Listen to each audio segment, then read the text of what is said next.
Jumpa lagi teman-teman, bagaimana kabar kalian? Semoga selalu dalam keadaan sehat. Setelah berpuasa selama 30 hari lamanya, umat muslim di seluruh dunia bersiap untuk menyambut datangnya hari kemenangan. Seperti yang kita ketahui pada umumnya, sebagian besar masyarakat Indonesia menyambut Lebaran dengan tradisi yang serupa mulai dari mudik, silaturahmi, berziarah, serta tak lupa menyajikan ketupat dan opor ayam sebagai menu spesial. Tak hanya itu saja, keberagaman adat istiadat dan budaya di Indonesia juga melahirkan tradisi unik dari berbagai daerah saat menyambut Lebaran.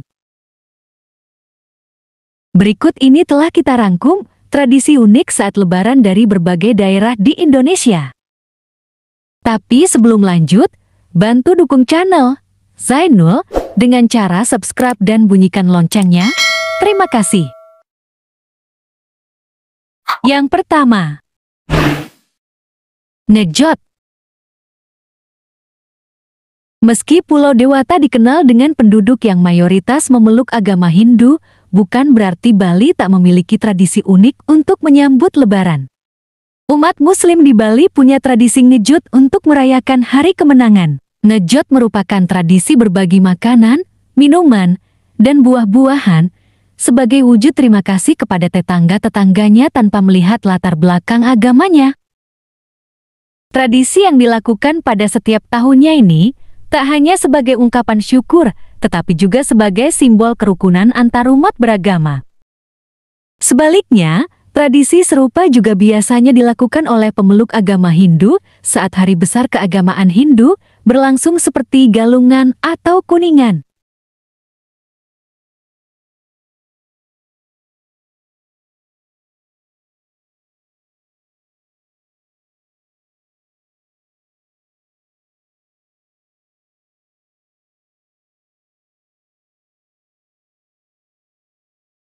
Yang kedua, Grebek Syawal. Keraton Yogyakarta atau Surakarta umumnya melakukan pesta Grebek Syawal. Tradisi yang dilakukan setiap tanggal 1 Syawal ini dilangsungkan dengan cara mengarak berbagai gunungan dari hasil bumi seperti sayuran dan buah-buahan. Gunungan hasil bumi tersebut terbagi menjadi dua, yaitu Gunungan Kakung dan Gunungan Putri. Gunungan ini menjadi simbol sedekah sultan kepada rakyatnya. Gunungan berbentuk kerucut tersebut kemudian diarak oleh pengawal keraton dan akan dibagikan pada warga setelah didoakan. Cara pembagiannya juga unik, bukan dibagi-bagikan secara harafiah, tetapi diperbutkan oleh warga. Konon, yang bisa mendapatkan bagian dari gunungan ini akan mendapat kesejahteraan dan berkat.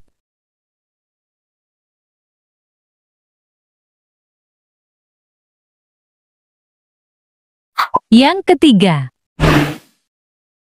baku pukul manyapu.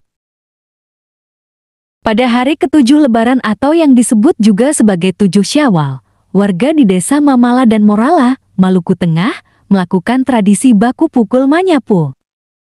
Tradisi yang juga dikenal sebagai tradisi pukul sapu ini dilakukan para pria yang menjadi perwakilan dari masing-masing desa. Menggunakan lidi dari pohon enau, para pria akan bertarung dengan menggunakan lidi mereka untuk menyabet badan lawan.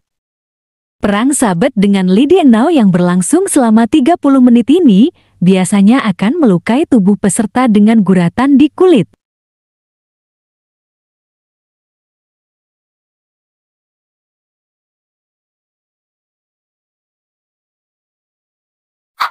Yang keempat, tradisi Tumbilo Tohe. Tradisi Tumbilo Tohe dalam bahasa Indonesia disebut sebagai malam pasang lampu. Berasal dari bahasa Gorontalo, tumbilo yang berarti memasang dan tohe yang berarti lampu. Lampu-lampu yang digunakan adalah lampu tradisional dengan minyak tanah yang disebut sebagai tohe tutu. Dalam perayaan ini, penduduk setempat akan memasang lampu di halaman rumah dan jalan menuju masjid sebagai penanda berakhirnya bulan Ramadan di kota Gorontalo. Dilakukan pada 3 malam terakhir jelang Hari Raya Idul Fitri. Dahulu, festival ini dimaksudkan untuk memudahkan masyarakat melakukan zakat di malam hari.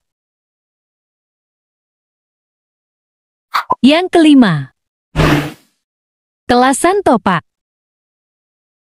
Ada yang unik dengan perayaan Lebaran yang ada di Madura, tepatnya di hari ke-7 bulan Syawal. Namanya Telasan Topak atau yang disebut juga Lebaran Ketupat. Perayaan ini sebenarnya dimaksudkan sebagai ungkapan rasa syukur dari umat Islam yang telah menjalankan ibadah puasa sunnah 6 hari setelah Idul Fitri. Perayaan ini digelar dengan beragam tradisi seperti pawai dokar hias dan sebagainya. Yang keenam, Perang Topat. Tradisi Perang Topat atau Perang Ketupat dilakukan waktu Lebaran di Lombok, Nusa Tenggara Barat, NTB. Tradisi ini memiliki ciri khas dengan saling melemparkan ketupat kepada satu sama lain.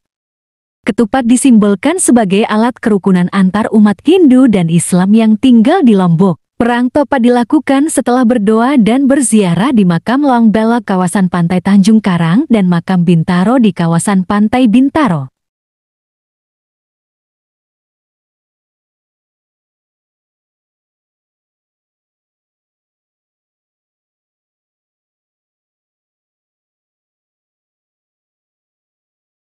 Yang ketujuh, Festival Meriam Karbit. Festival Meriam Karbit diadakan oleh masyarakat di tepian Sungai Kapuas, Pontianak, Kalimantan Barat. Perayaan Festival Meriam Karbit biasanya digelar 3 hari yakni sebelum, saat, dan sesudah Lebaran. Festival Meriam Karbit merupakan sebuah ajang perlombaan meriam yang dinilai berdasarkan bunyi paling kompak yang dihasilkan dari meriam peserta. Untuk membuat meriam karbit yang terbuat dari pohon kelapa atau kayu durian, pembuatnya harus merogoh kocek sebesar 15–30 juta. Konon, meriam ini dikenal untuk mengusir kuntilanak karena mengeluarkan suara yang bising. Itulah tradisi unik saat Lebaran.